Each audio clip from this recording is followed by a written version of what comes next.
Bueno, señores, pues hoy estoy aquí para hacer una de las críticas que más ganas tenía de hacer desde que empecé el canal, que es de la película La Niebla, The Mist, una cinta que se hizo en el año 2007 por el director Frank Darabont y que es una libre adaptación de la novela de Stephen King, ¿no? Ya hemos tenido otras obras que hablan de La Niebla de Stephen King, pero yo creo que esta es sencillamente mi favorita por sobradas razones, ¿no? Y entonces quiero aclarar una cosa. Muchas veces veréis que cuando llega un review digo, wow, pues este es uno de los reviews que más ganas tiene de hacer desde que empecé el canal. Y muchas veces no es porque la película sea una obra maestra del cine, de esas de las que tiene que hablar todo cinéfilo, que toda persona que sabe de cine, o que la gente en general conoce sí o sí, que si El Padrino, Titanic, todas estas. Muchas veces son películas medianamente conocidas, minimalistas, o hasta que no conoce nadie. Pero lo que quiero decir con esto es que no digo esto por precisamente eso, por el valor general que tiene la película, sino por el valor personal que tiene para mí, ¿no? Porque estamos hablando de una película que lo interesante de hablar yo de ella es que quiero entrar a defenderla en muchos puntos porque ha sido una película injustamente vapuleada, olvidada y maltratada. Y hay cosas que es evidente que son fallos de la película, no lo voy a negar, que tiene muchos errores, pero hay otras cosas que simplemente están injustificadas o son falta de quizá conocimiento del espectador para analizar verdaderamente lo que está viendo. Es decir, que analizan las cosas desde la incomprensión porque no han sido capaces de entender ciertas cosas de la cinta o no saben realmente por qué las cosas son así. Entonces vayamos en materia. Frank Darabont es un director del que ya os he hablado varias veces comentando sus dos obras maestras, sus dos películas más conocidas, que son La Milla Verde y Cadena Perpetua, sobre todo esta segunda, que es de las mejores películas de la historia del cine. Y La Milla Verde yo creo que también, solo que está ligeramente ensombrecida porque la otra es cierto que es brutal, ¿no? Entonces, bueno, pasan varias cosas con este director. Es un director que yo creo que es muy bueno. Volvió a tener bastante renombre hace unos años cuando empezó él, ya que es uno de los artífices, ¿no?, de la serie The Walking Dead, y él hizo el capítulo piloto. Pero vaya, también es cierto que la película de La Niebla quedó muy en la nada, porque The Walking Dead pegó muy fuerte, y las tres películas que hizo antes de La Niebla fueron obras maestras y son películas muy queridas. Cadena Perpetua con Tim Robbins, La Milla Verde con Tom Hanks y luego, aunque está un poquito menor, The Majestic con Jim Carrey. Entonces La Niebla, siendo un producto que además era de serie B y que tiene un tono tan oscuro, con esos finales que cuesta que el espectador los compre y que son películas difíciles de vender, pues fue una película que ha sido bastante hecha para un lado, ¿no?, como aquel que diría. Y yo vengo aquí un poquito a reclamar el merecido puesto que tiene esta cinta como una de las mejores obras de terror modernas que se han parido. Así lo digo, así de claro. Y sobre todo por mi amor incondicional a Lovecraft y a Stephen King, evidentemente, ¿no? Sobre todo al primero. Ya que esta película goza de un montón de menciones y reminiscencias a estos dos escritores de una forma espectacular y con una potencia visual innombrable. O sea, tremenda, tremenda, tremenda. Y además, como dato curioso, al principio hasta hace una mención a La Cosa de Carpenter, que es una de mis películas de ciencia ficción terror favoritas. O sea que, bueno, más en su favor no puedo decir ya de entrada, así que vamos a entrar en materia. Esta cinta nos habla sobre un pueblo de Maine en el que un día de repente hay una tormenta, ¿no? Una tormenta muy fuerte que aparece de la nada y empieza muy fuerte. Y acaba a mediados de la noche del día siguiente de la misma forma. ¡Pum! Como que acaba de repente, ¿no? Bueno, la fuerte tormenta ha dejado a todo el mundo descolocado, ya que así hubo vientos huracanados, árboles que cayeron, coches y calles destruidas. Entonces la gente está un poco asustada y pues muchos deciden ir al centro comercial a reabastecerse, ¿no? Como un Walmart o algo que hay ahí, ¿no? Entonces, de repente empiezan a ver que después de la tormenta empieza a extenderse una niebla que va cubriendo toda la zona, ¿no? Todo el pueblo. Y lo curioso es que esta niebla es muy densa, ¿no? No se puede ver nada en ella. Y lo peor de todo es que cuando esta niebla cubre lo que sea, aquello que hay dentro ya no vuelve a salir. Es decir, las personas que quedan atrapadas en la niebla mueren y desaparecen. Hay algo en esa niebla que no vemos, pero que es monstruoso y que nos espera, ¿no? Y nadie sabe de dónde ha salido. Entonces la situación que se produce es que todos llegan al Walmart ese, que es un enorme edificio, pues ya sabéis, como un almacén, una cristalera enorme toda la entrada y luego pues dentro están las estanterías, ¿no? Pues todos quedan dentro y la niebla cubre ya todo el exterior. Entonces la gente sale y se dan cuenta que los pocos que salen no regresan, porque hay algo ahí en esa niebla, ¿no? Algo que no sabemos.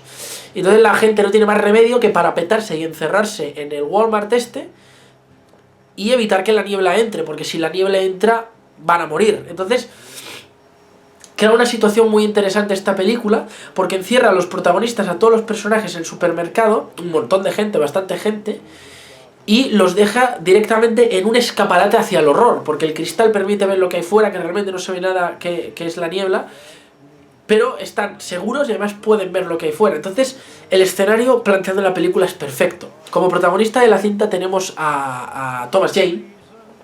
También tenemos en un papel secundario bastante destacable a Top Jones y a Marcia Gay Harden, perdón. Thomas Jane lo recordaréis de haber sido Punisher en la primera película de Punisher. Bueno, y en esta película podemos ver quizá uno de los mayores ejercicios en cuanto a la mitología lovecraftiana se precie. Y una de las mejores adaptaciones libres de algo de King. Libres, porque es una de las mejores películas que, sugiriendo, muestra de forma más ferviente el miedo a lo desconocido y a la oscuridad. Uno de los miedos más irracionales, pero a la vez eternos y permanentes en el ser humano, ¿no? Muy ligado a los instintos animales y de supervivencia. Porque la película encierra a los protagonistas ahí y tú no sabes lo que hay fuera. Pero la cinta crea una enorme expectativa y un auge de aumento del terror conforme van avanzando los hechos, y aquellos que se atreven a adentrarse en la niebla no vuelven. Es una película de la que será muy interesante hablar en el spoiler.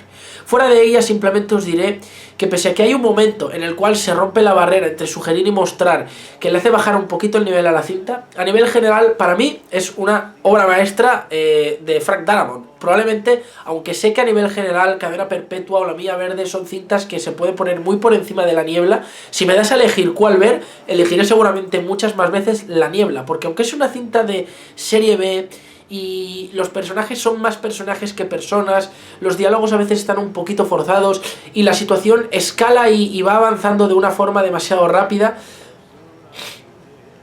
a lo que nos expone la cinta es tan brillante y me parece tan interesante el conflicto de las personas, que a veces se acaban volviendo más peligrosos que lo que aparentemente hay en La Niebla, y el final es tan rompedor, tan desolador, un giro ahí, un momento que te deja tan roto, que la pongo como, así sinceramente, prácticamente una obra maestra, perdonándole los defectos que tiene, sinceramente. La he visto varias veces y teniendo en cuenta los efectos especiales, el poco presupuesto que tuvo, que fue creo que de 18 millones de dólares, el cast sin tener caras realmente famosas, wow, a mí me parece súper meritorio lo que consiguió Frank Darabont con esta película, y es una cinta que no dejo de recomendar. Y en su defensa diré que si a muchos los efectos especiales de lo que hay en La Niebla, no quiero spoilear, os parecen malos, que sepáis que la intención de Frank Darabont en esta película era hacerla toda en blanco y negro, aunque se grabara a color. Y obviamente los efectos especiales estaban diseñados para que la película fuera en blanco y negro, y por eso se ven como se ven, aunque no dejan de estar medianamente mal, sobre todo teniendo en cuenta que es una cinta de bajo presupuesto, ¿no? Pero vaya, que sepáis que fue por eso, y que la decisión de hacerla a color al final fue de los ejecutivos, ¿no? De los productores, que no le dejaron libertad creativa suficiente al director, cosa que considero completamente injusta e injustificada, y que no debería haber sido así, pero bueno, las cosas son como son.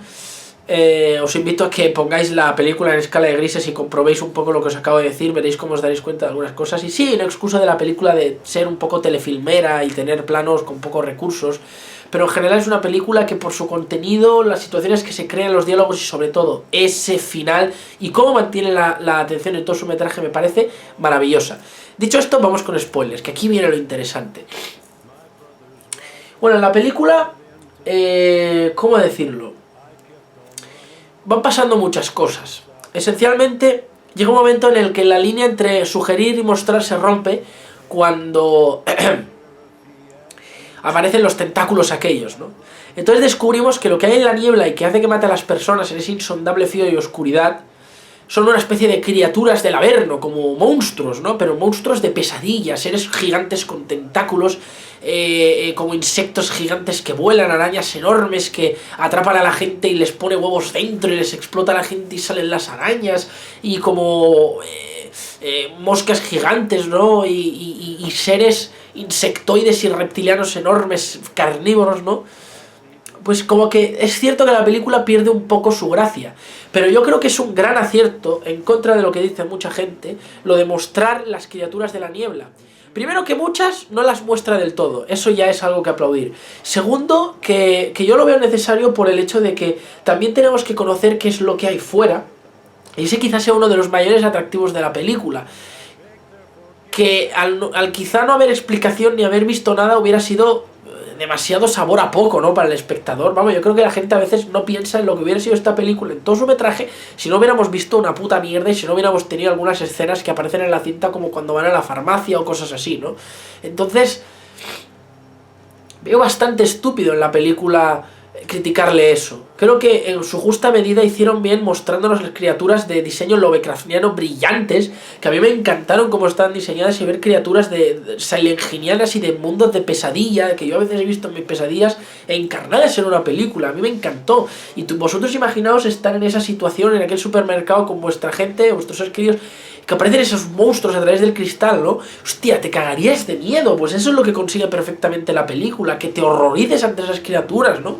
O sea, y la película no crea momentos hollywoodienses con el niño matando a algún bicho, ni con los militares cargándose todos a balazos, porque lo poco de que tienen para defenderse pues son armas blancas, ¿no? El cuchillo cocina, un palo escoba roto, cosas que pueden encender.